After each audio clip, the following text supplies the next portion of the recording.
Capital News tonight. The U.S. government gives the Jane Goodall Institute in Tanzania $29.5 million for protection of chimpanzees.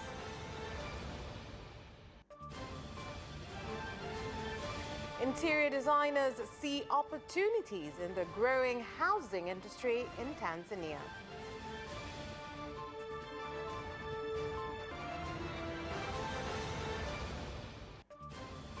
And in sports, international boxer Natasha Jonas meets the National Sports Council and Tanzania boxers to discuss development of the sport in the country.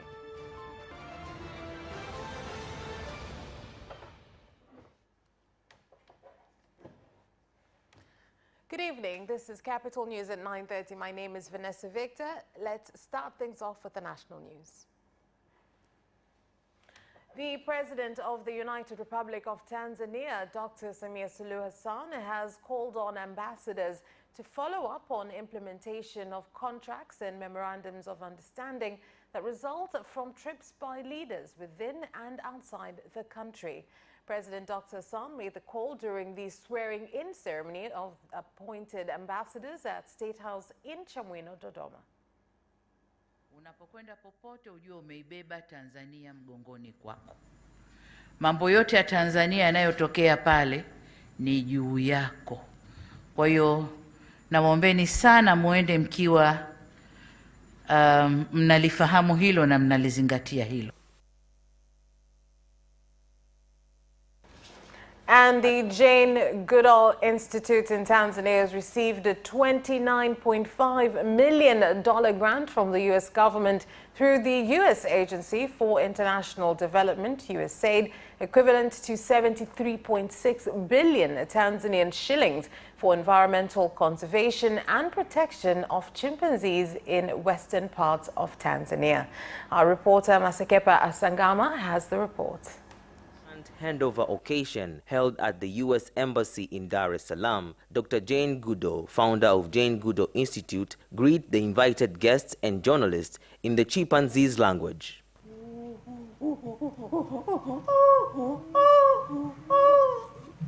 When I was growing up, a little girl like some of these children in front of me, I was born loving animals.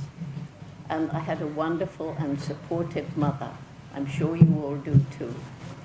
And when I had this dream of going to Africa, living with wild animals and writing books about them, I was 10 years old. Everybody laughed at me. Jane, Africa's far away. We're going back 80 years now. Okay, 80 years ago this was. Girls didn't do that sort of thing. And so, Jane, dream about something you can achieve. For more than 50 years in Tanzania, she has been known for her great love of protecting the life of chimpanzee in Kigoma at Gombe National Park. And today, she is present in an historical event where Jane Goodall Institute in Tanzania receives a grant directly from the U.S. government as opposed to other projects which have to go through the Jane Goodall headquarters in America. Along with JGI, we extended our conservation work in Western Tanzania, reaching even more areas. And in 2018, we expanded further to include key refugee communities. Our recent initiatives cover 1.4 million hectares and aided over 100 villages. Now, when I read this, I thought to myself, what is 1.4 million hectares? There's just too much translation going on here. So it turns out that is just slightly smaller than the state of Connecticut, which is pretty darn big. And 3 elephants have been killed and 1 had its tusks removed, with game meat also found being sold at areas neighboring the forest conservation area in Ngorongoro, Mwaseni and Utete wards. 1 conservation officer has also been injured by a handgun during an exchange against poachers that invaded the forest known as Nyuhi Wangumwa in Rufiji Coast region. Baadhi ya watu wanaendelea na biashara ya kutega. Wanatega wanyama, wanauza nyama kwenye maeneo jirani, mfano Kisarawe huko na maeneo mengine. Bado serikali haijakaa kimya. Tumeendelea kupambana nao Nafikiri tumekamata pia jangili mtu mmoja mtuhumiwa ambaye ni jangili sugu. Bado tunaendelea kumhoji ili taratibu za kisheria zichukue mkondo. Fanya hivi tunapunguza hadhi ya hifadhi, lakini tunafukuza wageni wanaokuja ambao wanatuingizia fedha ambao tunaipata na tunaitumia kwenye maendeleo kwenye maeneo yetu. Lakini kwa kufanya hivyo tunawafanya wanyama wanakuwa wakali. Sasa mfano ametegwa na hizi roda. Huyu mnyama amenusurika, hawezi kuwa mpole. Atakapokutana na mtu anamjeruhi. Juzi tumepata mwananchi ameuawa na tembo. Ni kama wiki moja tu. Ni kwa nini? Ni kwa sababu wanyama hawa wakati mwingine wanajeruhiwa na mitego ambayo tunatega sisi wenyewe. Kuwa na ujangili pia wa uvunaji holela wa magogo, yani bidhaa za misitu. Lakini kwa kiwango kikubwa tuamshukuru Mungu, tumepambana, swala wafugaji limeisha. Amani ipo, nadhani mlipozunguka mmeona sama nyingi sehemu zenye mifugo wanyama uwaga wakai, wanakimbia. Residents of Kiga village in Rugenge Ward, Kakonko District, Kigoma region have planted over 10,000 trees so as to address environment destruction, including starting of fires, which they claim to do in order to increase their lifespan. Uchomaji wa misitu, changamoto hiyo ipo, lakini ni kutokana na uelewa mdogo wa wananchi, lakini mpaka sasa tunajitahidi kuwaelimisha wananchi wasiendelee kuchoma miti kwa sababu inaharibu mazingira. Wanapochoma misitu wanaamini kwamba moto utakapowaka kwa umbali mrefu mtu anakuwa ana imani kwamba ataishi maisha marefu. Kwa hiyo upandaji wa miti ndani ya kijiji cha Kiga kiuhalisia ni kwamba wananchi tumekipokea vizuri kwa sababu kinaondoa uharibifu wa mazingira ukilinganisha na wakati tuliokwisha kuufikia.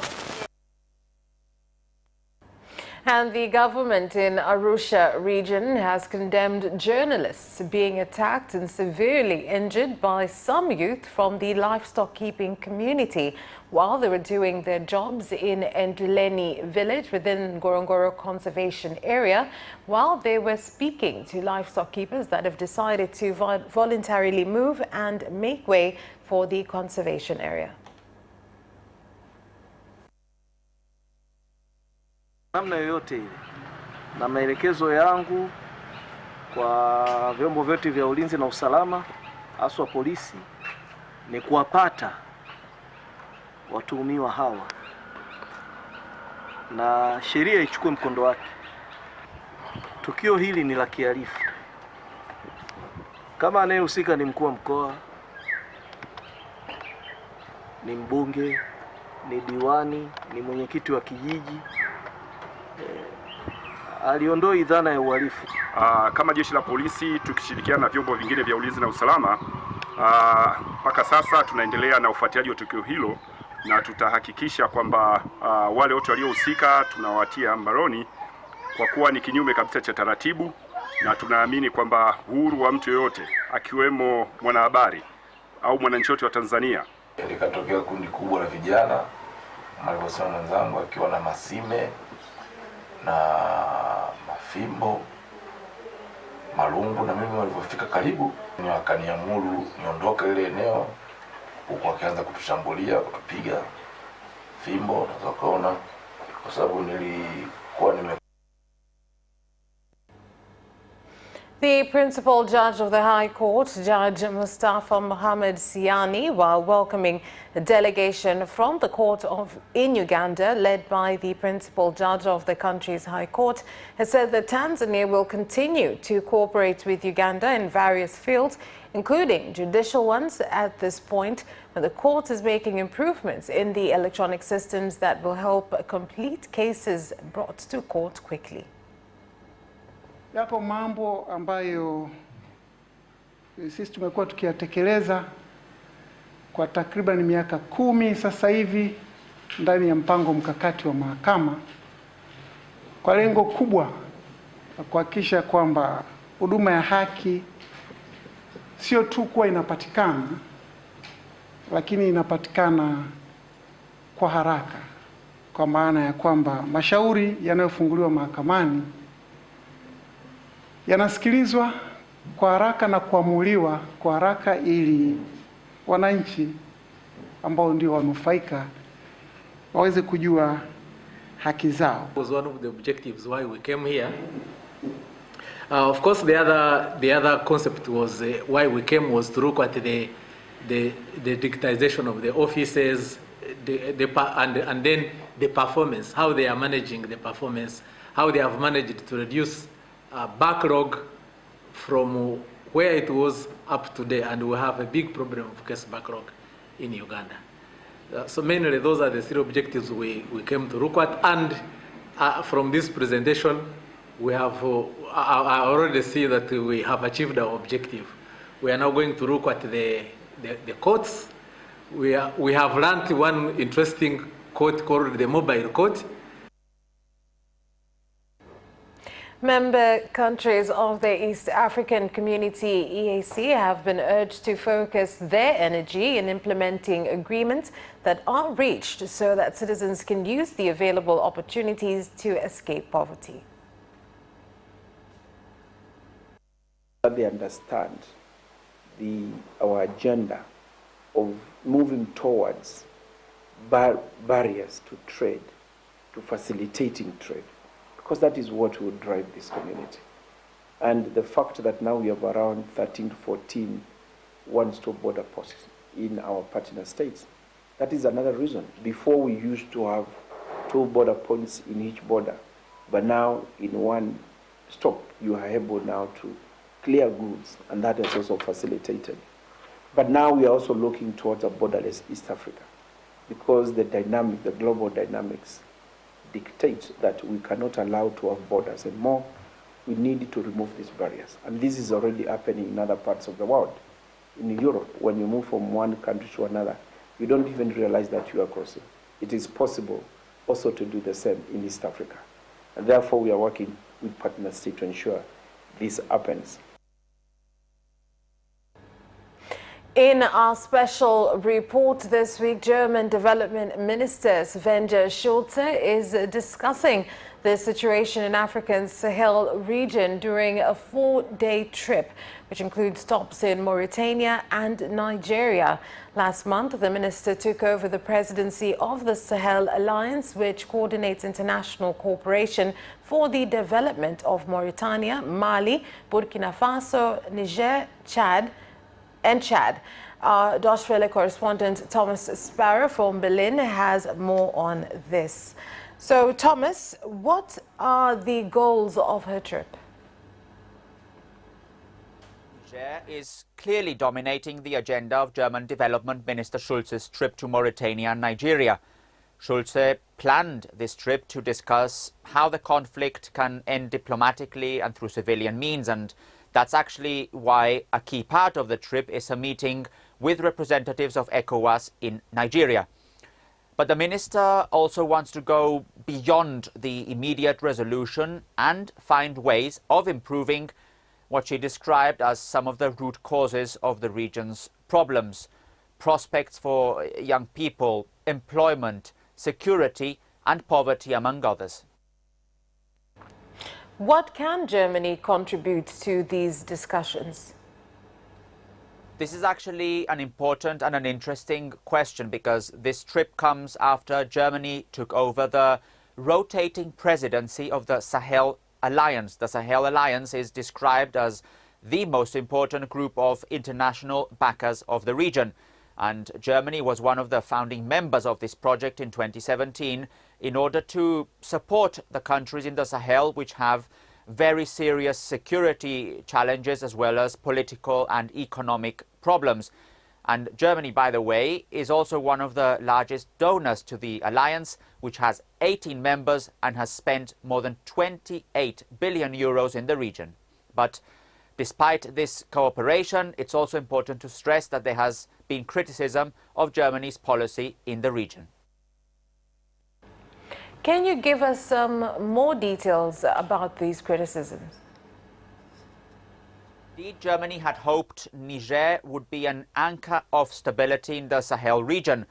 But the current situation has not only revealed the country's instability, Niger instability, but has also generated criticism towards what some say was a miscalculation on Germany's part.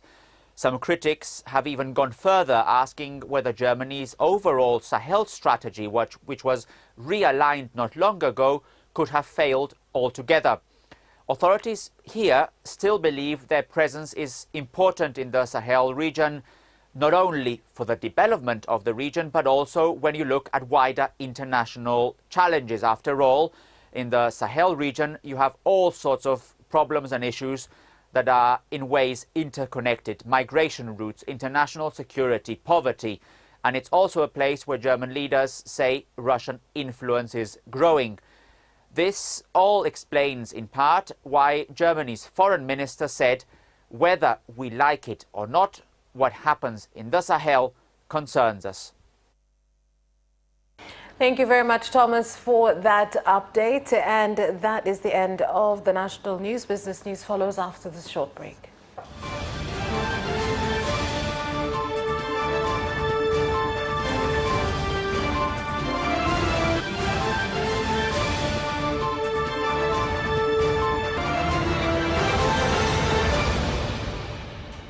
In business news,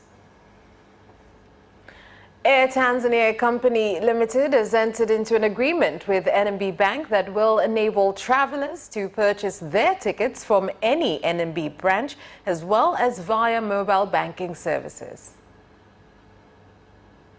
Unaposafiri inaweza ikatokea mzigo wako ukapotea.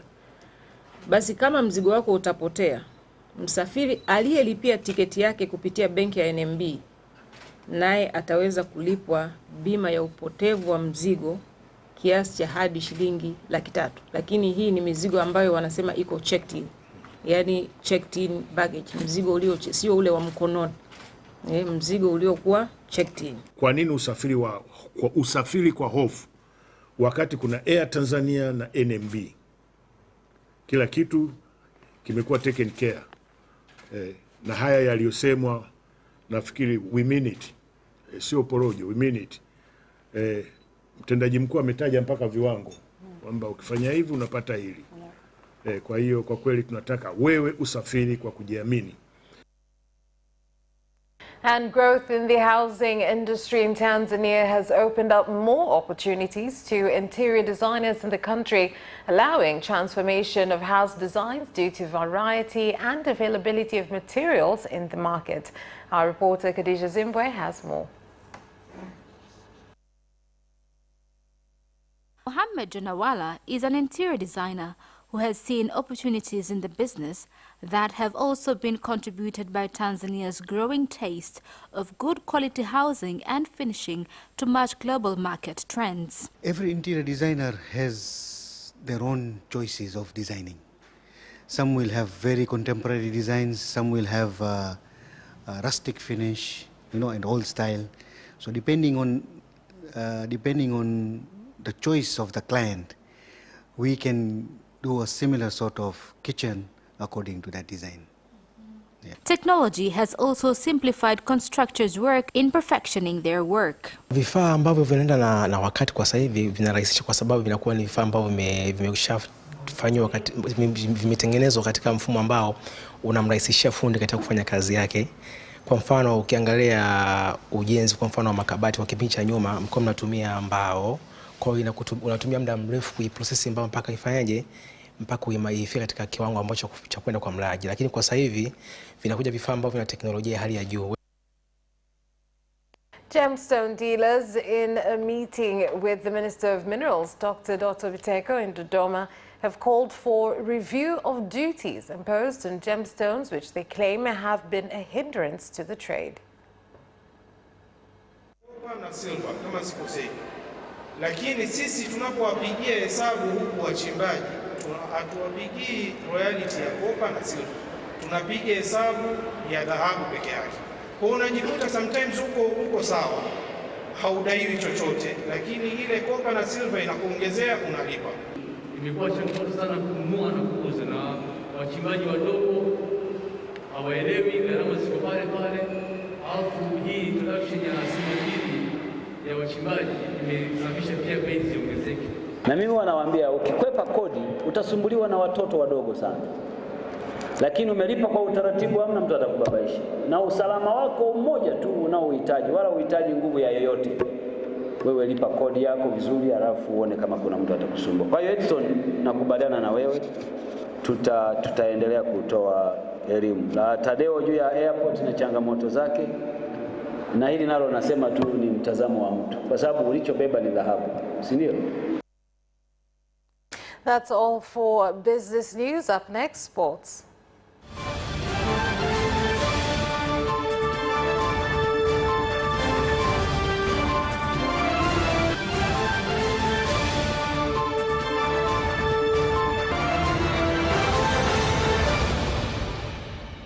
In sports news, the World Football governing body FIFA has allowed Tabora United to register players after the club finalized payment to their former player Rahim Osumanu.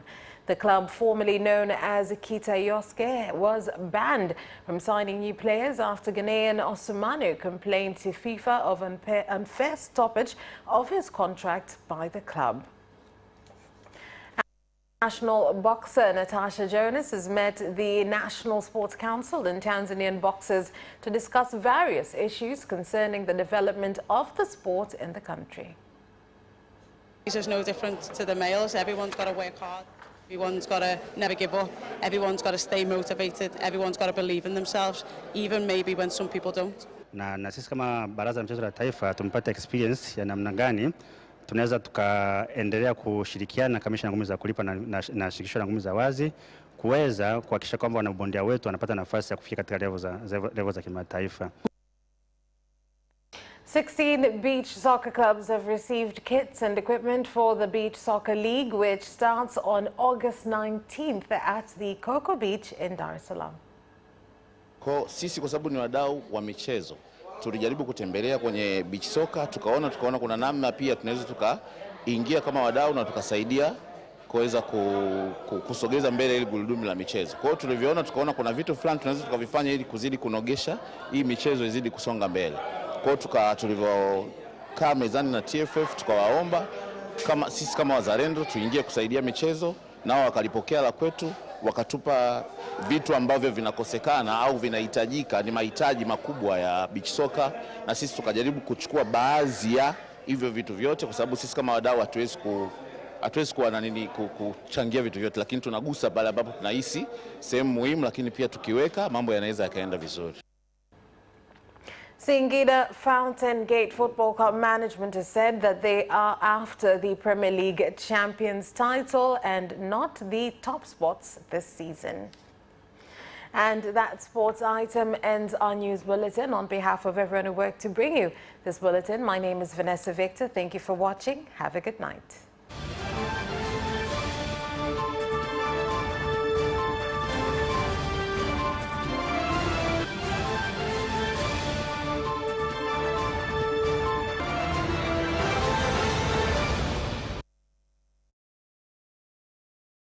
Watch Capital News at 9:30 and get updated on what is happening in Tanzania and around the world on political, social, and economic issues and events, without forgetting business and sports news. You can get it all right here on Capital News at 9:30 from Monday to Friday on Zuku Channel 067, Digitech Channel 1103, and Facebook Capital Television Tanzania. Tune in to Business Edition and meet business leaders and experts who keep you informed on business and economic developments taking place in the country, such as tourism, construction, energy, transport, mining, agriculture, communication, banking, real estate, and more. Business Edition on Friday.